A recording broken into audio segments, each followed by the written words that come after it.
Bom, pessoal, muito bom dia a todos. Podemos dar início, então, a mais uma reunião semanal. Hoje é segunda-feira, dia 14 de agosto de 2023. Como sempre, a gente começa passando primeiro pelo cenário local.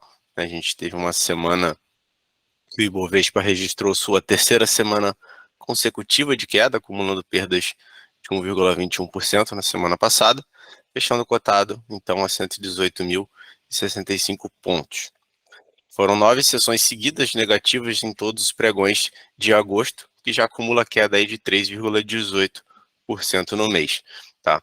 A semana foi bastante movimentada em meio a balanços corporativos do segundo trimestre, dados relevantes de inflação no Brasil e nos Estados Unidos, ata do Copom e dados ainda preocupantes da atividade vindo da China. Nessa última semana, os investidores repercutiram a semana mais importante da temporada de balanços do segundo trimestre. Foram mais de 100 empresas brasileiras que divulgaram seus balanços nesses últimos dias. Do Ibovespa, 66 empresas já reportaram até agora. De forma geral, a temporada não tem sido tão forte, com apenas 35% das empresas do índice superando as estimativas de lucro, com uma surpresa negativa de 6,3%, segundo dados da Bloomberg. Na agenda econômica, o destaque foi para a ata do Copom e o IPCA de julho. O Copom publicou na terça-feira a ata da reunião, em que seus membros decidiram reduzir a taxa Selic em meio ponto percentual para 13,25% ao ano. O documento chamou a atenção para uma reancoragem parcial das expectativas da inflação, ainda com o risco fiscal no radar. Apesar da decisão dividida, o comitê vê por unanimidade a necessidade de manter a política monetária em território mais restritivo e antecipa cortes de 0,5% nas próximas reuniões. Já na sexta-feira, foi divulgado o IPCA, que avançou 0,12% no mês contra mês, acima do consenso de mercado, que era de 0,08%. Apesar de números acima do esperado, houve uma desaceleração na inflação no setor de serviços, levando o mercado a apostar em uma aceleração nos cortes de juros nas próximas reuniões. Passando agora para o cenário internacional, a semana foi negativa também para os principais índices de ações globais, com os mercados repercutindo os dados mistos de inflação americana. O índice de preços ao consumidor subiu 0,2% no mês contra mês, em linha com a estimativa do mercado, mas no acumulado de 12 meses acelerou para 3,2%, de 3% do mês anterior. Já o núcleo da inflação, que exclui alimentos e energia, registrou alta de 4,7% na comparação anual, patamar mais baixo desde outubro de 2021. Também foram publicados os preços ao produtor, o PPI, que vieram acima das expectativas em 0,3% no mês contra mês, tanto no índice cheio quanto no núcleo. Destaque também para os dados da China, que continuaram a pressionar os mercados. Dados indicaram que as importações cederam 12,4% no ano contra ano, muito abaixo do esperado, expondo a fraqueza da demanda doméstica. As exportações, por sua vez, caíram 14,5%, também abaixo das estimativas. Dados de inflação trouxeram preocupações, onde o índice de preço ao consumidor caiu 0,3% nos últimos 12 meses até julho, enquanto o índice de inflação ao produtor encolheu 4,4% neste mesmo período. Além disso, dados de crédito e empréstimos bancários mais fracos demonstraram perda de fôlego da economia local. Essas últimas divulgações reforçaram as preocupações com as crescentes pressões de desinflação em meio à retomada fraca da economia, especialmente no setor imobiliário. A gente tem visto, então, a China, a cada período que passa, vindo com dados cada vez mais fracos em termos de recuperação econômica, né, o que vem muito contra o que o mercado esperava no começo do ano, né, com a reabertura, principalmente com a reabertura após o Covid.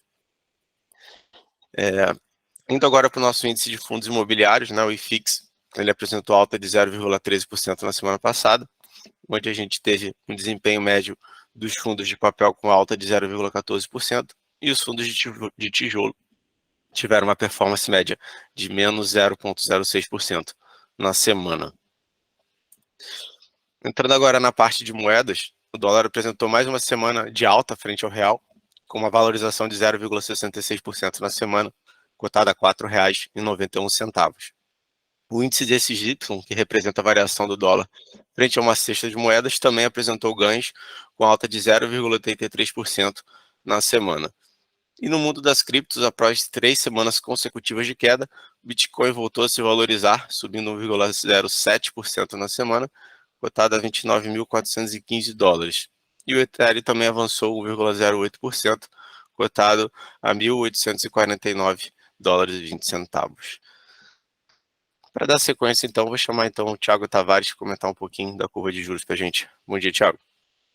Bom dia, Gustavo. Bom dia, pessoal. Então, dando sequência aqui, os juros futuros ali encerraram um pregão em queda em praticamente quase todos os vértices, né, com exceção ali do 29, que teve uma alta de 0,19%, mas quando a gente pega o DI 30, ele teve uma queda semanal, né? Então, essa queda aí semanal teve dois fatores, né? Foi a ata do Copom, que o mercado estava esperando a divulgação ali na terça-feira, e o próprio IPCA, que foi divulgado, né? Então, a espera da data ali, da a ata do Copom e da divulgação do IPCA, os juros futuros ali, eles iniciaram ali a semana em alta, ao longo de toda a estrutura da curva, que também foram impulsionados pelo ambiente global, na própria elevação ali dos rendimentos dos títulos públicos de longo prazo, né? Após membro ali do Conselho do Federal Reserve, o Fed, ali, o Banco Central Americano, ter sugerido ali aumentos de juros, ter sugerido que novos aumentos de juros serão necessários no país, né? Então, e depois, após a ata da divulgação ali do Copom, os juros futuros ali encerraram o pregão em queda em todos os vértices, né? Então, isso aconteceu na terça-feira. A ata da última reunião da política monetária ali do Banco Central classificou como pouco provável o aumento no ritmo de corte de juros no curto prazo, né? Segundo o documento, o cenário de aceleração nas reduções poderia se materializar caso ocorresse ali uma alteração significativa nos fundamentos da dinâmica da inflação, né, tais como uma reancoragem bem mais sólida das expectativas, uma abertura contundente dos produtos ou uma dinâmica substancialmente mais benigna do que esperada na inflação de serviço.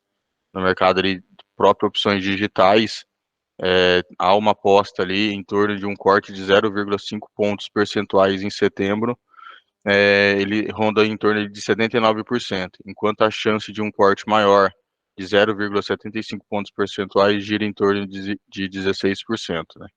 E já na sexta-feira, os juros futuros ali encerraram o pregão em uma ligeira queda nas parcelas curtas e intermediária da curva, diante da avaliação positiva que os agentes financeiros fizeram da abertura dos dados do IPCA de julho, divulgado pelo próprio IBGE, aonde a inflação brasileira ali subiu 0,12%, né? Ainda que tenha ficado acima da mediana das projeções de instituições financeiras e consultorias, que era esperado uma alta ali de 0,07%, a composição do indicador foi avaliada como positiva pelos agentes financeiros devido à queda nos componentes mais inerciais da inflação.